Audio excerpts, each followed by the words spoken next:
Hi guys, this is Gisela Channel and welcome back. So, for today's video guys, andito tayo sa ice cream. Ayan, kakadating lang guys ng ice cream at ngayon ko lang napag-isipang mag-video pero kakarating lang, ginabi na ng uwi yung mga guys, delivery. So, ginabi tayo, gabi sila dito pumunta.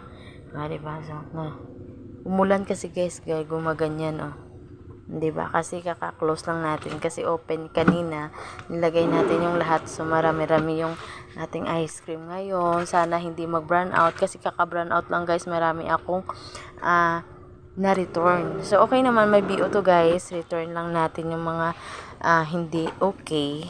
So yan, nasa carton niya kagiina kanina. Tapos ayun, kinuha lang natin. So ito guys, nilagay ko lang muna dito kasi medyo malapit-lapit siya guys sa parang hindi maabot ng ice. So ginanya ko na lang para matabunan. So maraming flavor to talaga guys itong mga ganito. Ito guys, ang cream di, tatlong flavor to. Nasa mango ice cream and then the ube and chocolate. Yes guys, may mga bagong labas sila. Tapos may ito yung sandok nila din. Itong sandok nila na ginagamit para dito sa sa cup nilang maliliit. Parang yun, may pangalan ding Selecta.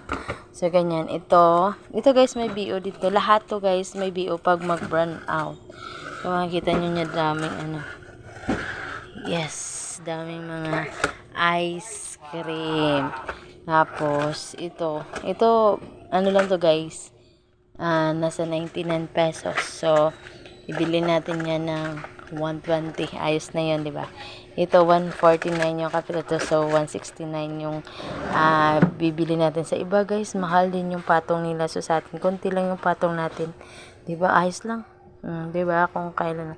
So ito pala guys, yung blue na to guys ay ito guys, ito yung ginagamit nating pang script ng pag marami-raming ice na dito sa gilid guys, no? Pang script natin ito ay mas okay guys na kukunin natin yung mga ice.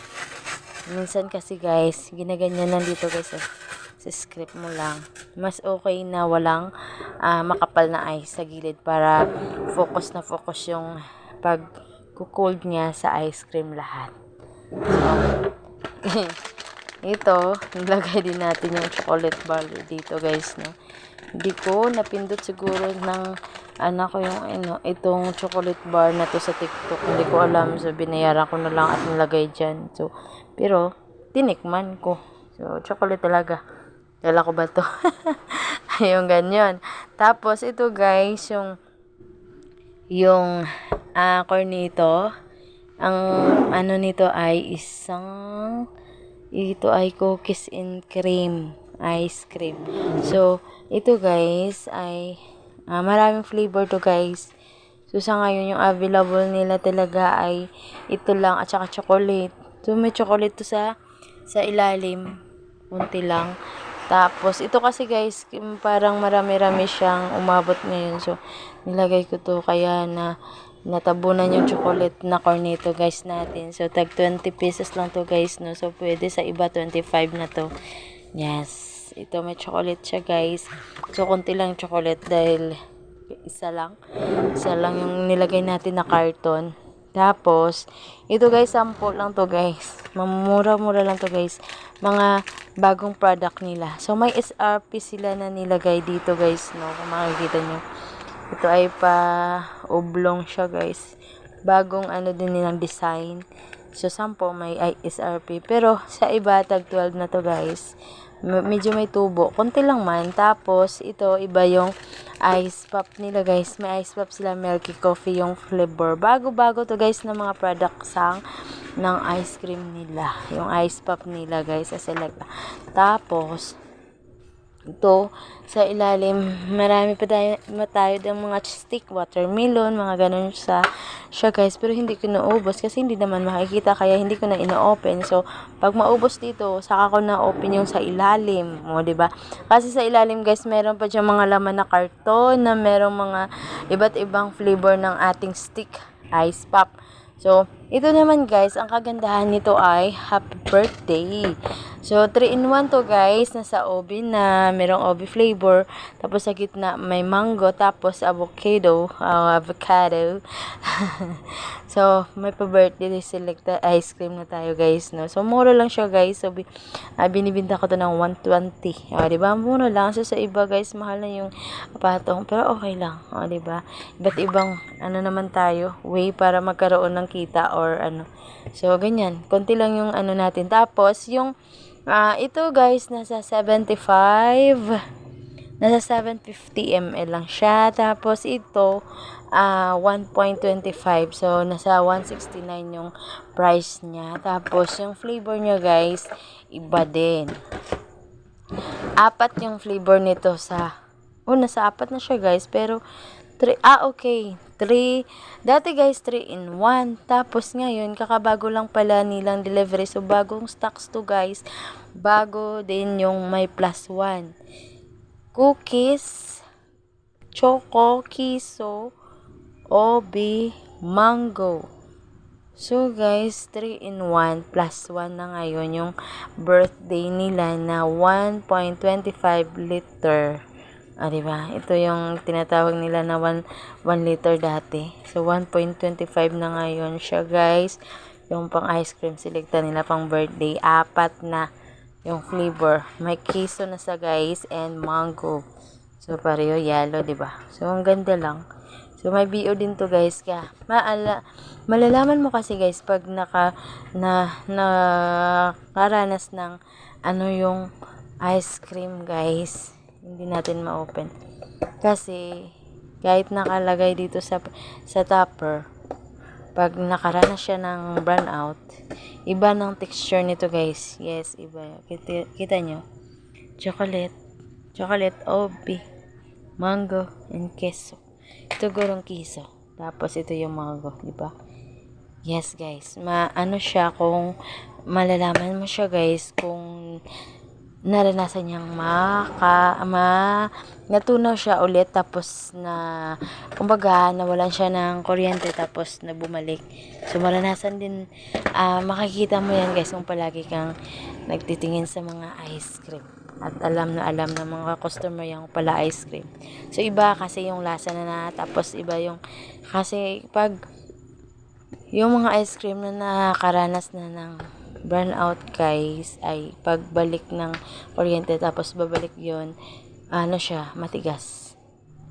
So iba yung texture ng hindi nakakaranas ng burnout, diba? So ganyan yung mga may karanasan din ng ice cream. Diba? So akala nyo kayo lang, pati ice cream din. So parang ganun lang. So yung cream decaf natin guys, ito ganito ay chocolate siya, 100 ml. Yes, ito 100 ml din. Kakabago ng mga stocks ganito. Mas okay din to guys kung burn out, diba? Tapos siya, pero okay lang. Diba? Kahit nadideform siya, magfi-fix na lang din siya kung magkaroon ng kuryente, 'di ba? So ito guys, madideform siya talaga, babagsak yung katawan parang tao. Yes guys, magkaroon siya ng deformation sa kanyang cone, tapos siya, tumulo yung guys, magme-melt, tapos mawala na ng laman, magkaroon na lang ng konting laman sa siya talaga guys, mawawala sa cone. So ayan, binibio na lang, 'di ba? Sayang. So, parang ganyan. So, ito guys, kung magme-melt din siya guys. Ayan. Kaya, makikita nyo pabilog siya, napahaba. So, magkaroon siya ng, pag melting niya guys, ayan, flatten na talaga. So, hindi na natin maibinta yan. So, parang ganoon. Hindi natin ituloy din yung bintahan. So, bukas ulit tayo ng ating refrigerator. Okay lang, ayos lang. Paminsan lang to guys, no? Para may content. So, kung makikita nyo guys, may ito pa tayong stick.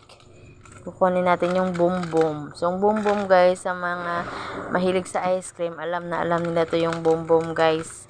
Masarap to, tag 20 pesos lang to guys. So, yung siguro yung ano nito is 18. So, konti lang atin, diba, tubo. So, hindi na ako nagkaroon ng tubo ulit. 20 na lang talaga. SRP niya 20. So, 20 ko na lang. Okay lang, diba? So, ayos na din yan. So, cookies and cream sure yan. Ito guys, medyo may tigas to. Tigas to siya. Pero pag may melt, ayan, wash out talaga. Sayang yung deformation niya guys. So, uli sa uli na lang din natin. O back object na lang, return the order and replace nila. Depende guys kung i-deduction or replacement, mga ganun.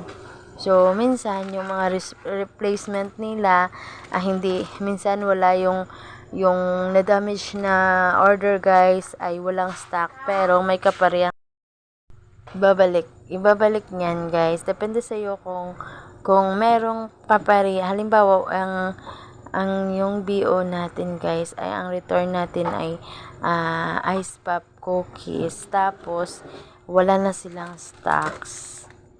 So ang ating gagawin ay i-replace nila yung halimbawa ito na lang kung meron sila, magkapareho lang ang kanilang mga price. Parang ganun, ayos na lang din. Halimbawa din sa cornito, nag-order ka guys, tapos cookies and cream, tapos walang cookies and cream, so pinalitan na lang ng sa orderan ganyan guys, pinalitan na lang ng chocolate. Ayos lang, 'di ba? Parang ganyan. Kasi same price lang. So walang pagbabago sa sa kanilang resibo. Parang ganyan na lang kuno sa kanila. So ayan na guys. Mega love shout out them so family. Ayan. Nakafocus tayo sa ngayon sa ice cream guys, no. So bagong flavor nila, kay sarap-sarap. Yung flavor kasi na nauna guys, chocolate at saka strawberry. So ngayon guys, kakarating yung ice pop nila ngayon ay ng cookies and cream at saka ito yung coffee, ice pop coffee nila na milky. So kakabagong dating lang. So ito yung binigay sa atin. Alright, is this time to stop? Diba guys, pag ice cream, sinong di matatakam sa ice cream guys? Maraming mga batang nagiiyakan pag ganitong sa layo-layo pa guys, makikita nyo yung tarpaulin na ganyan. Kay sarap, diba? O palamig muna yung mga anak, diba? Tapos iiyak sila pag hindi mabigyan. So yan yung advancement pag may anak. So magkaroon tayo ng binta talaga guys sa ice cream, no? Kahit ulan guys, merong bumibili kasi umiiyak yung anak. Diba? So dagdag kita natin. So yung kuryente din guys, mas okay kung isang orderan natin ay nagkaroon din ng binta agad. Ubos na ubos, kaya sulit. So yan guys, nag-moist siya guys. So kung makikita nyo, diba? Pwede mo masulatan. Kasi gabi na. Ganyan. Tapos, ayun. Moisturize siya. O, diba? Pwede masulatan. Ganyan yung, niya. Characteristic. Characteristic. So, ayan lang. Medyo marami tayong, ngayon, ice cream. Tapos, kasi bumagyo guys, diba? Kakatapos lang ng bagyo, so marami-rami tayong naiwan na mga ice cream ngayon. Ay, diba? Guys, dito na lang muna. It's me, Giselle lang nagsabi, hindi tayo sikat, pero kailangan nating umangat. Thank you so much guys. Bye!